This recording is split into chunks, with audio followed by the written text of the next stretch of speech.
and wanna hate this, I'll always show up and make a statement. Everything I do so instinctive and so passionate. Every word I move so descriptive like an adjective. I got a vendetta against people who patented being negative when you should be getting after it.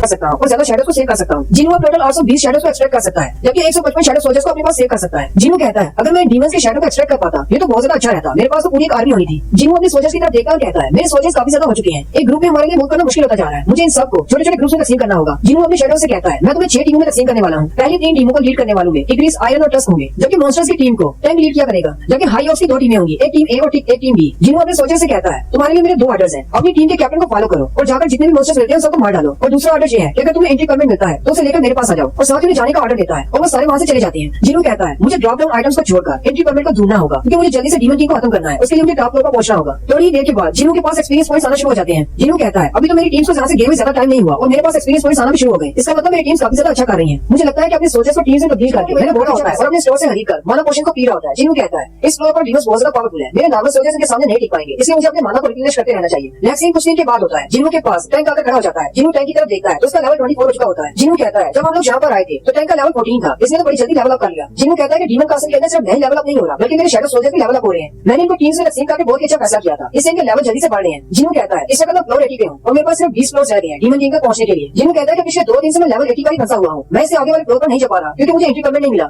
Jinu कहता है शायद इस floor के ऊपर बहुत ज्यादा powerful कोई दुश्मन है, साथ ही उसे महसूस होता है कि उसका माना बहुत ही तेजी से गिर रहा है। जीनू कहता है शायद कोई मेरे शैडो सोल्जर्स को बहुत ही तेजी से मार रहा है, इसी वजह से मेरे माना पॉइंट्स कम होते जा रहे हैं, मेरे शैडो सोल्जर्स रीजनरेट नहीं कर पा रहे, इसका मतलब उनका दुश्मन बहुत ज्यादा पावरफुल है जिसका उनके साथ सामना हुआ है। जीनू के माना पॉइंट्स बहुत ही तेजी से गिरना शुरू हो जाते हैं। जीनू कहता है कि मेरे पास कोई भी ऑप्शन नहीं बचा, मुझे अपने शैडो सोल्जर्स को जल्दी से वापस बुलाना होगा, तो अपने शैडो सोल्जर्स को वापस बुला लेता है और फिर अगले दिन भी ऐसा ही होता है। जीनू को अपने सोल्जर्स को वापस बुलाना पड़ता है क्योंकि फिर से उसके सोल्जर्स को कोई अटैक कर रहा होता है। जीनू अपने सामने अपनी टीम से एक नक्शा बनाकर बैठ जाता है, कहता है कि मेरी टीम इस तरफ जा रही है, लेकिन यहाँ पर एक मसला है, दुश्मन ने सिर्फ मेरी कमजोर टीम पर अटैक किया है, जबकि सेंटर में टस्क की टीम थी। दुश्मन ने टस्क की टीम पर हमला क्यों नहीं किया? क्या उसे पता है कि टस्क बहुत ज्यादा पावरफुल है? जीनू कहता है अगर ऐसी कोई बात है तो इसका मतलब दुश्मन बहुत ज्यादा इंटेलिजेंट है, जो कि स्पेशली मेरे कमजोर सोल्जर्स को निशाना बना रहा है। जीनू को उनके अटैक पैटर्न की समझ आ जाती है। जीनू कहता है अगर उसने कल हाई ऑक्स की बी टीम को अटैक किया था तो इसका मतलब इस पर टैंक की टीम पर अटैक होने वाला है। जीनू चुपकर टैंक की टीम के पीछे चला जाता है और देखता है कि कब उन पर अटैक होता है। टैंक की टीम सामने चलती जा रही होती है, जबकि सामने से कुछ स्पेशल डीमंस निकल कर आते हैं। जीनू की तरफ देखता और कहता है इनमें से एक तो डीमन नोबल है, जबकि 3 डीमन नाइट्स हैं। उनमें से एक डीमन नाइट आगे बढ़ता है और टैंक की टीम के मॉन्स्टर्स पर अटैक करता है और उनमें से एक आईपीए को मार देता है। जीनू कहता है तो इस तरह ये हम लोग पर अटैक कर रहे हैं, ये लोग कमजोरों को अपना निशाना बना रहे हैं। जीनू जल्दी से अपने स्पेल मोड में चला जाता है और भागते हुए नाइट की तरफ जाता है, कहता है मेरे शैडो सोल्जर्स इनके सामने नहीं टिक पाएंगे, मुझे हुटिंग का सामना करना पड़ेगा। जीनू तेजी के साथ आगे बढ़ता है और उनमें से एक नाइट को मार देता है। उसी वक्त बाकी के दोनों डीमन नाइट भी भागते हुए जीनू की तरफ आगे बढ़ते हैं। जीनू फिर से वहाँ से गायब हो जाता है और एक नाइट के पीछे आ जाता है और फिर अपनी नाइट से अटैक करते हुए उन दोनों नाइट्स को भी मार देता है। उसके पास वेट होती है कि तुमने डीमन नाइट्स को मार दिया है और लास्ट में एक डीमन नोबल बचता है। जीनू उसकी तरफ आगे बढ़ता है। जीनू जैसे उसके करीब पहुंचता है वो डीमन नोबल डर की वजह से कांपना शुरू हो जाता है। जीनू कहता है मुझे नहीं पता था कि डीमंस को भी डर महसूस होता है। वो डीमन नोबल अपने भाले के साथ जीनू को बड़ी तेजी के साथ अटैक करता है। जीनू उसके सारे अटैक्स को डॉज करता है। जीनू कहता है ये तो मेरे दिल और मेरी गर्दन पर अटैक करने की कोशिश कर रहा है, इसका निशाना तो बहुत ज्यादा एक्यूरेट है, मुझे डॉज करना होगा, नहीं तो मैं क्या। जीनू कहता है फ्लोर 1 से 76 तक जितने भी डीमंस थे वो सारे रैंक ए और रैंक बी के दरमियान के थे, जबकि इस कासल के अंदर जितने भी बॉसेस हैं वो सारे एस रैंक के हैं। लेकिन पता नहीं ये डीमन नोबल इतना ज्यादा पावरफुल नहीं है। जीनू तेजी के साथ आगे बढ़ता है और उसके मास्क पर अपना हाथ लगाते हुए अपने दूसरे हाथ में हंटर से उस पर अटैक करने लगता है। वो डीमन नोबल चलाना शुरू कर देता है, कहता है मैं अपनी हार मानता हूँ, साथ ही वो अपना वेपन भी फेंक देता है। जीनू मुझे देखकर बहुत ज्यादा हैरान हो जाता है। जीनू सोचता है आखिर आजकल सारे मॉन्स्टर्स को क्या हो गया है, ये सारे इंसानी भाषा क्यों बोल रहे हैं। साथ ही जीनू कहता है लेकिन इसकी आवाज तो बिल्कुल लड़की जैसी है। उसका मास्क उतार कर देखता है तो वाकई में वो डीमन गर्ल होती है। वो डीमन लड़की जीनू से कहती है प्लीज मुझे माफ कर दो, हम लोग गलत हैं, प्लीज मुझे माफ कर दो, मुझे वापस जाने दो। जीनू उस डीमन लड़की से कहता है तुमने मेरे सोल्जर्स पर अटैक किया और मुझे मारा और तुम मुझसे माफी की भीख मांग रही हो कि मैं तुम्हें वापस जाने दूं। वो डीमन लड़की कहती है हाँ मैं मानती हूँ कि मैंने बहुत ही गलत किया है। और डीमन लड़की जीनू से कहती है मैं अपने प्लान की तरफ से फाइट कर रही हूँ, ये एरिया हमारे अंदर आता है और हमें इसे स्किल करना है, हम नहीं चाहते कि तुम्हारे जैसा कोई मॉन्स्टर यहाँ पर आए और हमारे सारे डीमंस को मारना शुरू कर दे। जीनू डीमन लड़की से कहता है क्या तुम्हारे लिए ठीक है तुम मुझसे माफी की भीख मांग रही हो जबकि मैंने तुम्हारे 3 नाइट्स को मार डाला है। वो लड़की से कहती है मैं उन नाइट्स की मास्टर हूँ, मुझे वो जिंदा देखकर बहुत ज्यादा खुश होंगे, वैसे भी मुझे प्रोटेक्ट करना उनकी जिम्मेदारी थी। जीनू उसकी तरफ देखता और कहता है ये लड़की तो बहुत ज्यादा सेल्फिश है, लेकिन साथ ही वो कहता है कि लड़की नहीं इसमें एक डीमन है। जीनू पीछे की तरफ घूम जाता और कहता है इसकी शक्ल तो बिल्कुल इंसान जैसी है, मैं इस लड़की को नहीं मारना चाहता। लेकिन जैसे उस डीमन लड़की को ओपनिंग नजर आती है कि जीनू ने दूसरी तरफ मूव किया हुआ है, उस पर अटैक करने की कोशिश करती है। उसी वक्त ट्रस्ट बाहर निकलता है और जीनू के पीछे शील्ड बना लेता है, उसको प्रोटेक्ट करता है। जीनू उस डीमन लड़की से कहता है तुम्हें क्या लगा तुम क्या करने वाली थी। साथ ही वो लड़की फिर से नीचे बैठ जाती है और जीनू से कहती है अगर तुम मुझे छोड़ दोगे तो मैं तुम्हें कुछ भी दूंगी जो तुम्हें चाहिए। जीनू कहता है पता नहीं ये किस किस्म की डीमन है, मुझ पर अटैक करने के बाद ये फिर से माफी की भीख मांग रही है। जीनू उस लड़की से कहता है क्या तुम मुझे एंट्री पास दे सकती हो। वो डीमन लड़की जीनू से कहती है वो एंट्री पास हमारे प्लान में है और हमारे लोग उसे प्रोटेक्ट कर रहे हैं, अगर तुम मुझे बिना नुकसान पहुंचाए वापस ले जाती हो तो हम तुम्हें एंट्री पास दे देंगे। जीनू सोचता है आखिर डीमन एंट्री पास को क्यों प्रोटेक्ट कर रहे हैं। जीनू कहता है मैं तो काफी देर से यही सोच रहा था कि मुझे एंट्री पास क्यों नहीं मिल रहा, मुझे नहीं पता था कि तुम्हारे प्लान के लोगों ने उसे किसी और जगह को प्रोटेक्ट करने के लिए रखा हुआ है। और डीमन लड़की जीनू से कहती है मुझे बाकी के सारे फ्लोर्स के एंट्री पास का भी पता है, अगर तुम मुझे जिंदा वापस मेरे प्लान का पहुंचा देते हो और मेरे प्लान के लोगों को नहीं मारोगे तो मैं तुम्हें बाकी सब एंट्री पास भी दे दूंगी। जीनू कहता है लेकिन असल मसला तो ये है कि मैं इस डीमन को भरोसा कर सकता हूँ या नहीं। जीनू आगे बढ़ता है, उसके करीब चला जाता है और अपने गन ब्लास्ट मोड को एक्टिवेट करता है और साथ ही उस डीमन से पूछता है क्या मैं तुम्हें भरोसा कर सकता हूँ। वो लड़की जिन्हों के ब्लड लॉस को देखकर बहुत ज्यादा घबरा जाती है और उसे कहती है हाँ तुम मुझ पर भरोसा कर सकते हो। जिन्हों से कहता है चलो ठीक है मैं तुम्हारी बात मान लेता हूँ, अगर तुम मुझे एंट्री पास दे देती हो तो मैं किसी भी डीमन को नहीं मारूंगा और यहाँ से चला जाऊंगा। लेकिन साथ ही जिन्हों कहता है मुझे तुमसे एक सवाल पूछना है, तुम हो कौन। नेक्स्ट सीन फिर से जापान के किसी आइलैंड का होता है जहाँ पर वो बंगू वाली चोटी आई थी और बंगू वाली चोटी बहुत सारे लोगों को मारकर खा रही होती है। वहीं पर एक जिंदा बंदा बैठा होता है जो कि उसे देखकर बहुत ज्यादा घबरा जाता है और डर के मारे वहाँ से भाग भी नहीं रहा होता। वो चोटी उसकी तरफ देखती है और फिर नेक्स्ट सीन में उस बंदे को चिल्लाता हुआ दिखाते हैं और उसके नेक्स्ट सीन में वो चोटी अपने पंखों के साथ उठती वहाँ से चली जाती है। जबकि पीछे दिखाते हैं उस गाँव के सारे लोग डेड बॉडी में बदल चुके होते हैं, यानी कि सारे लोगों को उस चोटी ने मारकर खा लिया होता है। नेक्स्ट सीन फिर से डीमन कासर का होता है। वो डीमन लड़की कहती है मेरा नाम एसिन है और मैं रेडिट क्लैन से हूँ। जिन्हों से कहता है मुझे तुम्हारे क्लैन के बारे में नहीं जानना, ना ही तुम्हारे नाम के बारे में, मुझे कुछ और बताओ। जिन्हों सोचता है अब मैं इससे कैसा सवाल पूछूं कि मुझे डायरेक्टली आंसर दे दे। जिन्हों से कहता है क्या तुम्हारे कान में तुम्हें आवाज आती है कि इंसानों को मारना है। ऐसे घोषणा हैरान हो जाती है और उसे कहती है नहीं ऐसा कुछ भी नहीं है। लेकिन साथ ही वो जिन्हों से कहती है हमारे कान में एक और आवाज आती है। जिन्हों से पूछता है वो कौन सी आवाज है। ऐसी उसे कहती है हमारे कान में एक आवाज आती है कि हमें इस जगह को प्रोटेक्ट करना है। जिन्हों सोचता है इन सारे मॉन्स्टर्स के ऑब्जेक्टिव तो बहुत ज्यादा मुख्तलिफ है। डंजन के अंदर जो मॉन्स्टर्स होते हैं उनका काम होता है इंसानों को मारना, इसलिए उनके कान में ये आवाज आती है कि इंसानों को मारना है। जबकि इंस्टेंट डंजन के अंदर जो मॉन्स्टर्स है उनके कान में आवाज आती है कि अपने इलाके को सेव करना है। वही ऐसा तो नहीं कि इंस्टेंट डंजन के अंदर मॉन्स्टर मैं हूँ और इन्होंने अपनी डंजन को मुझसे बचाना है। जिन्हों ऐसे से दूसरा सवाल पूछता है तुम्हें ये आवाज कब आना शुरू हुई। ऐसे उसे कहती है जैसे हमने यहाँ पर अपनी आंखें खोली। ये सुनते ही जिन्हों हैरान हो जाता है, उसे कहता है इस बात का क्या मतलब है कि तुमने जैसे यहाँ पर अपनी आंखें खोली। वही ऐसा तो नहीं, ये सारे डीमंस किसी और जगह से यहाँ पर लाए गए हैं सिर्फ मेरी ट्रेनिंग के लिए। मुझे इसके बारे में और भी जांच पड़ताल करना होगी, इससे शायद मुझे सिस्टम के बारे में पता चल सके।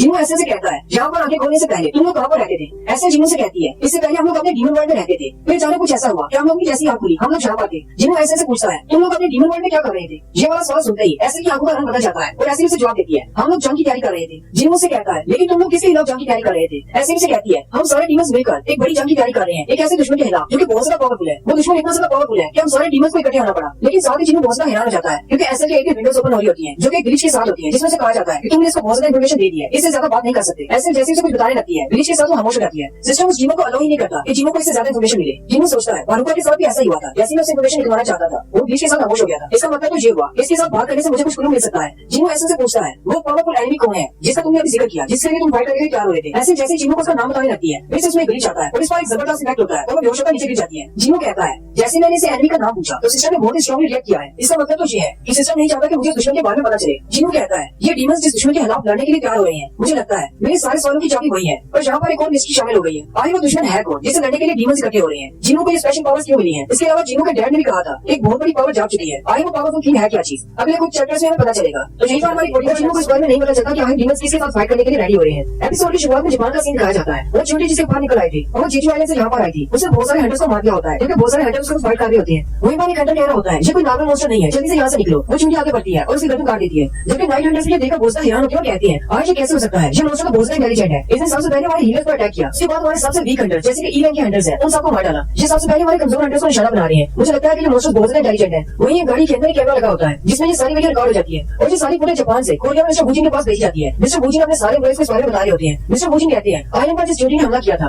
उस हंटर्स की मदद से पूरा एक दिन लगा और उस चोटी को मार दिया गया। लेकिन असल में ये चोटी वहाँ पर नहीं थी, पहले ये छोटे से आइलैंड पर आई थी। यहाँ पर इसने बहुत सारे लोगों को मार डाला और फिर वहाँ से उड़कर यहाँ तक आ गई। साथ ही मिस्टर बूजिन उनसे कहते हैं इस पूरे ऑपरेशन के दौरान 4 ई रैंक के हंटर मारे गए, जब एक डी रैंक का एक सी रैंक का हंटर मारा गया। लेकिन उस चोटी को एक ए रैंक के हंटर ने मारा जो कि लेट आया था। और अगर सीरियस साहब के पास में कहा जाए तो हमें एक चोटी को मारने के लिए एक ए रैंक के हंटर की जरूरत है। साथ ही मिस्टर बूजिन उनसे कहते हैं इस एंड ने सिर्फ एक ही दिन में 294 लोगों को मार डाला और हंटर एसोसिएशन की तरफ से इस चोटी को मारने के लिए 108 हंटर्स को भेजा गया था। वो सारे ऑफिसर्स आपस में बातें करना शुरू कर देते हैं और कहते हैं जापान वालों के पास हंटर्स गिल्ड का बेहतरीन सिस्टम है, सबसे ज्यादा हंटर्स जापान में है। अगर जापान में सिर्फ एक चोटी ने इतनी ज्यादा तबाही मचा दी तो क्या होगा अगर एक चोटी यहाँ कोरिया में आ जाए। हमारे पास इतने ज्यादा हंटर्स भी नहीं है और बिल्कुल जापान की तरह ही हमारे पास बहुत सारे छोटे छोटे आइलैंड्स हैं, लेकिन हम सारे आइलैंड्स को मॉनिटर नहीं कर सकते। मिस्टर गोगानी उनसे कहते हैं जिस आइलैंड पर वो चोटी पाई गई थी वो जेजू आइलैंड से 150 किलोमीटर दूर है। इसका मतलब वो चोटियां इतनी दूर ऊपर आ सकती है। अगर वो वहाँ तक पहुंच सकती है तो मोको आइलैंड तक भी आ सकती है और अगर वो वाटर में इतना ज्यादा उड़ सकती है तो वो जेजू आइलैंड भी जा सकती है या फिर मोटू कंट्री भी जा सकती है। अब क्योंकि उनके पर्क निकल आए हैं तो अब उनको चोटी कहना ठीक नहीं होगा। साउथ कोरिया जापान के मुकाबले में बहुत ज्यादा छोटा है, हमारे पास इतने ज्यादा हंटर्स नहीं है। हम हर आइलैंड पर अपने हंटर्स को नहीं भेज सकते। अगर हम लो रैंक के हंटर्स को वहाँ पर भेजेंगे तो वो सिर्फ उन चोटी को खाना बन जाएंगे। चेयरमैन गांधी कहते हैं अगर ऐसी कोई सिचुएशन आती है तो साउथ कोरिया की मदद कौन करेगा। यूनाइटेड नेशन ने तो पहले से मना कर दिया है क्योंकि उन्होंने पहली बार भी जेजू आइलैंड पर रेड में हिस्सा नहीं लिया था। वो अपने हंटर्स को हमारी मदद के लिए कभी नहीं भेजेंगे। जैसे उनकी मीटिंग खत्म होती है चेयरमैन जाने लगते हैं। उसी वक्त मिस्टर बूजिन आगे बढ़ते हैं और चेयरमैन से कहते हैं मुझे आपसे कुछ बात करनी है।